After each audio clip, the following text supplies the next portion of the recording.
Տեսեք, հիմա ես ներկայացնում եմ նաև թե ինչ վիճակում է գտնվում կանգառները Շենգավիթ վարչական շրջանում եւ տեսեք մեր համակարգացիները կանգնած սպասում են տրանսպորտին 40 րոպե լինում է որ սպասում եք առանց նստատերի առանց նստատերի առանց ծածկի հիմա տեսեք ավտոբուսը կանգնած կանգառում եւ քաղաքացիները կանգառից նստում են ավտոբուս Ֆանտաստիկ կանգառ է ժողովուրդ ֆանտաստիկ Սա էլ աղբանոցը հաջորդ կանգառն է Երևանի քաղաքապետարան Մենակ սա նորմալ է ուզում եմ հասկանամ ու այս քաղաքացիներին մենք պահանջում ենք որպեսզի իրենք վճարեն 150 դրամ Տեսեք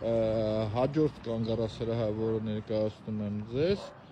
Սա արդեն 55 համարի ավտոբուսի կանգառասրահն է եւ մյուսը տեսեք հաջորդն եմ ներկայացնում ձեզ իրար կողք դեմ դիմաց կարելի է ասել եւ ուզում եմ հասկանամ օրինակ արգիշտի մեկ հասցեում նստած պետական պաշտոնյաները քաղաքային իշխանության ոնց են պատկերացնում մարդ որտեղ պետք է կանգնի եւ սպասի եւ սա բարեփոխված տրանսպորտն է սիրելի համակարգացիներ Ցեխով sense գնում ենք էլի գալիս ենք հարմար չի երեխեքներն են գնում ցեխի մեջ փողոցները Հալի բաղոր մի հատ քանի օր մեկ ցելոֆոնները հագած հարևաններ բոլորը մեր փողոցում մինչեւ ասում ենք կանգար ցեխ են գնում այդ էս փրկություն չկա մի խոսքով այդ վերադառնալու եմ գազի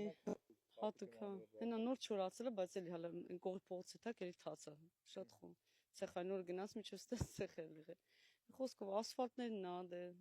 դպրոցի պահնա հեշտ է թան գանք երեխաներ հա մանկապարտեզ կա չէ ես իմ երեխան օրինակ նորագավիթ եմ տարել այստեղ գրանցի միջև հերթս հասավ են արտահերթ են արտոնյալ պայմաններով արդեն երեխան դպրոց էր այդ մի ամսվա ասաց ինչ փոխեմ բերեմ մի խոսքով սա խնդիր է մեր մոտ